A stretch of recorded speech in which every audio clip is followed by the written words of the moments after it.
হাওয়াতে রাজনীতি হয় না, যারা হাওয়ার কথা বলে তারা মানুষের দাবি দাওয়াকে নস্যাৎ করতে চায়। মনে হয় যে আরজিকর এপিসোড মানুষ এখনো মন থেকে ভুলতে পারেনি এবং নির্বাচনে রিফ্লেক্ট করবে। বছর পর সিপিআইএম এর বামপন্থীদের বিধায়ক পারফরমেন্সের হিসাব দেবে, আর 5 বছর পর দেবে না, প্রতি 1 বছর অন্তর পারফরমেন্সের হিসাব দেবে। রাত জেগেছিলেন আরজিকরের বাইরে ডিওএফ এর পক্ষ থেকে, সেই মঞ্চ ভাঙচুর করা হয়েছিল। ঠিক আজকের দিনে দাঁড়িয়ে আপনার মনে হয় বাংলার মানুষ এগুলো মাথায় রাখবেন ভোট দেওয়ার আগে? এখানে দাঙ্গার পরিবেশ হয়েছে এবং ধর্মের রাজনীতিকে যারা রাস্তাতে নিয়ে এসে মানুষের রুটি রুজির সমস্যাকে দাবাতে চাইছে, উত্তরপাড়া সহ গোটা পশ্চিমবঙ্গের মানুষ তার বিরুদ্ধে রুখে দাঁড়াতে চাইছে। নমস্কার, আপনারা দেখছেন দ্য ইন্ডিপেন্ডেন্ট বেঙ্গল। আমি শিবম। এই মুহূর্তে এসে পৌঁছেছি উত্তরপাড়ায় হাই ভোল্টেজ কেন্দ্র বিধানসভা নির্বাচনে বামেদের প্রার্থী মীনাক্ষী মুখার্জি। তিনি প্রথমেই দ্য ইন্ডিপেন্ডেন্ট বেঙ্গলে স্বাগত। উত্তরপাড়ায় শেষ কয়েকদিন ধরে আপনি বিভিন্ন বাড়িতে যাচ্ছেন, মানুষের সাথে কথা বলছেন। হাওয়া কেমন, কি বুঝছেন, মানুষ কি চাইছে, কি এক্সপেকটেশন তাদের? হাওয়াতে রাজনীতি হয় না, যারা হাওয়ার কথা বলে তারা মানুষের দাবি দাওয়াকে নস্যাৎ করতে চায়। গোটা হুগলি জেলা এবং গোটা পশ্চিমবঙ্গ রাজ্য জুড়ে বিগত 6-7 মাস 8 মাস ধরে একদম ইন্টেন্সিভ এবং ডোর টু ডোর মানুষের সাথে আমরা পাড়ায় পাড়ায় কথা বলছি। মানুষ পশ্চিমবঙ্গের তৃণমূল কংগ্রেসের সরকারকে পছন্দ করছে না।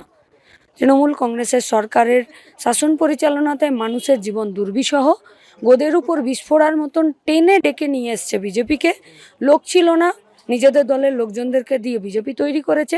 পশ্চিমবঙ্গে বিজেপি আসার পর এখানে আরএসএসের শাখা বেড়েছে এবং এখানে বিজেপির নেতৃত্বে এবং তৃণমূলের প্রশ্রয়ে এখানে দাঙ্গার পরিবেশ হয়েছে এবং ধর্মের রাজনীতিকে যারা রাস্তাতে নিয়ে এসে মানুষের রুটি রুজির সমস্যাকে দাবাতে চাইছে, উত্তরপাড়া সহ গোটা পশ্চিমবঙ্গের মানুষ তার বিরুদ্ধে রুখে দাঁড়াতে চাইছে। দিদি, বারবার প্রচার করা হচ্ছে আরজিকর এপিসোড নিয়ে, বলা হচ্ছে আপনি সামনের সারিতে দাঁড়িয়ে লড়াই করেছেন। আজকের দিনে দাঁড়িয়ে আরজিকর এপিসোড যখন গোটা বাংলায় কিছুটা হলেও থিতিয়ে গেছে, সেখানে আপনার মনে হয় যে আরজিকর এপিসোড মানুষ এখনও মন থেকে ভুলতে পারেনি এবং নির্বাচনে রিফ্লেক্ট করবে? ভুল করছেন, আরজিকর এপিসোড নয়, আরজিকরকে এপিসোড বলো না। পানিহাটিতে ওই দুটো বাবা মা সমেত উত্তরপাড়ার, তার সঙ্গে গোটা রাজ্যের, তুমি আমি সহ গোটা রাজ্যের মানুষ রাস্তায় নেমেছিল দিনের পর দিন, এখনও রাস্তায় আছে। কলকাতা থেকে দিল্লি অবধি লড়াই চলছে, দেশের বাইরে ছিচিক্কার রয়েছে আমাদের নামে। এটাকে এপিসোড বলো না। এটাকে এপিসোড বলা মানে পানিহাটির কাকু কাকিমাকে কষ্ট দেওয়া এবং গোটা পশ্চিমবঙ্গের এই ধরনের নির্যাতনের মধ্যে দিয়ে যারা গেছে তাদের মনে কষ্ট দেওয়া। ফলত আরজিকরকে এখানে বারবার তোলা হচ্ছে এই কারণে, কারণ গোটা পশ্চিমবঙ্গে মেয়েরা আরজিকরের বিচারের দাবিতে রাস্তায় নেমেছিল। শুধু মেয়েরা কেন, সব অংশের মানুষরা। কিন্তু যাদের হাতে বিচার দেওয়ার দায়িত্ব ছিল, পশ্চিমবঙ্গের পুলিশ মন্ত্রী, পশ্চিমবঙ্গের মুখ্যমন্ত্রী, পশ্চিমবঙ্গের সরকার, তারা এর বিচার করেনি। আমরা বলছি না, গোটা পশ্চিমবঙ্গের মানুষ বলছে। পশ্চিমবঙ্গের মানুষ ভাবলো যে তৃণমূল করছে না, রাজ্য সরকার করছে না, চলো কেন্দ্রের সরকার, বিজেপির সরকার, সিবিআই ওরা করবে। সেখানেও একই গলতাতেই পা পড়ে গেল। তাই মানুষ ক্ষুব্ধ, তাই মানুষ রাস্তায় নেমে, যাদের হাতে বিচার করার ক্ষমতা ছিল তারা যখন বিচার করেনি, মানুষ নেমেছে তাদের তৃণমূল বিজেপির বিচার করতে। আরজিকর এপিসোড আমি এটা বলছি বিকজ ওই সময় অনেক রাজনৈতিক তাপ উত্তাপ বেড়েছে। আরজিকর আন্দোলনের সঙ্গে যারা জড়িত, বিভিন্ন ন্যারেটিভ তৈরি হয়েছিল, জুনিয়র ডাক্তারদের আন্দোলন, মুখ্যমন্ত্রীর সাথে বৈঠক, এবং তিলোত্তমার যে মা বাবা ছিলেন, আমি সম্মানের সঙ্গে বলছি, তারা বিভিন্ন ক্ষেত্রে মিছিলে হেঁটেছিলেন। কিন্তু আজকের দিনে দাঁড়িয়ে, দিনের শেষে সাধারণ মানুষ তো বিচার কেন, কি হলো, কোথায় গিয়ে বিষয়টা শেষ হলো, কিছুই জানি না, টোটালি কনফিউজড।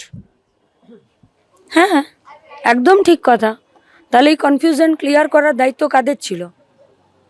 পশ্চিমবঙ্গের রাজ্যের পুলিশের, স্বাস্থ্য দপ্তরের এবং রাজ্য সরকারের। কারণ তার একজন রাজ্য সরকারি কর্মচারী তার কাজের জায়গায়, তার আরেকজন রাজ্য সরকারি কর্মচারী তাদের কথা অনুযায়ী হয়ে তারা খুন হলো, রেপ হলো, যদিও আদতে তা নয়।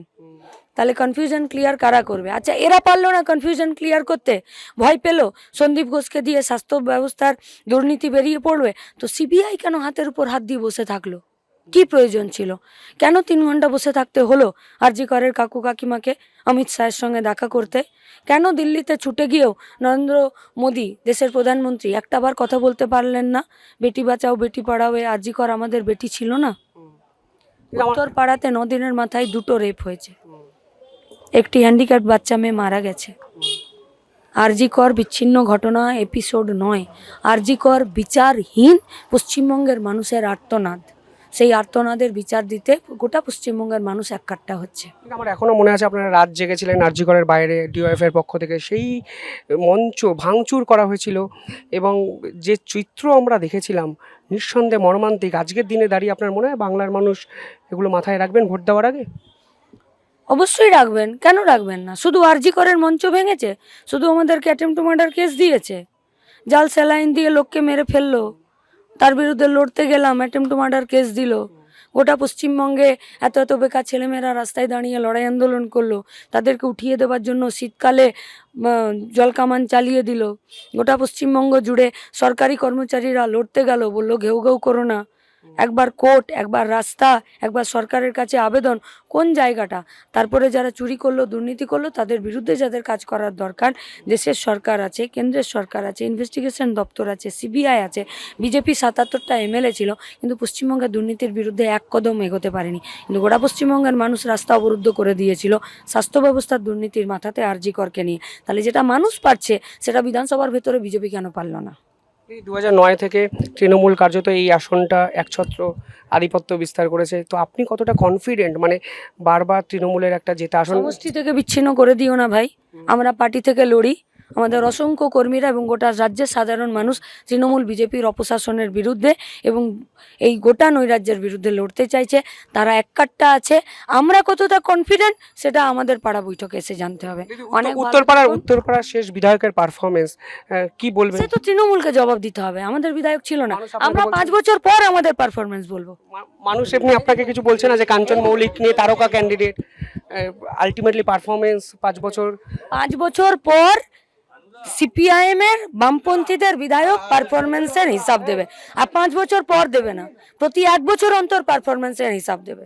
এই যে আমার শেষ প্রশ্ন, নন্দীগ্রামের ক্যান্ডিডেট হয়েছিলেন মমতা শুভেন্দুর বিপক্ষে, এখন উত্তরপাড়ায় মমতা তৃণমূল, বিজেপি শুভেন্দু। তৃণমূল থেকে যাওয়া বিজেপি। কোনটা বেশি চ্যালেঞ্জিং আপনার কাছে মনে হচ্ছে আজকে? সেদিনও তৃণমূল বিজেপি, আজকেও তৃণমূল বিজেপি। সেদিনকে পশ্চিমবঙ্গের মানুষ যা রায় দিয়েছিল সেটা মাথা পেতে নিয়েছিলাম। পশ্চিমবঙ্গের মানুষ রাস্তার লড়াইয়ে সিপিআইএমকে দেখতে চেয়েছিল, মানুষ চোখের মনির মতন লাল ঝান্ডাকে রক্ষা করেছে। অবশ্যই অসংখ্য ধন্যবাদ। কনফিডেন্ট, আত্মবিশ্বাসী, অচেনা অজানা মীনাক্ষী মুখার্জি বলছেন লাল ঝান্ডা এখানে ফের জয়লাভ করবে। কাঞ্চনকে নিয়ে কোনো কথা নেই, বামেদের নিয়ে অত্যন্ত কনফিডেন্ট উত্তরপাড়ার বাম বিধানসভা প্রার্থী মীনাক্ষী মুখার্জি। দেখতে থাকুন দ্য ইন্ডিপেন্ডেন্ট বেঙ্গল। কমেন্টে জানাবেন কীভাবে দেখছেন পুরো বিষয়টি। ধন্যবাদ।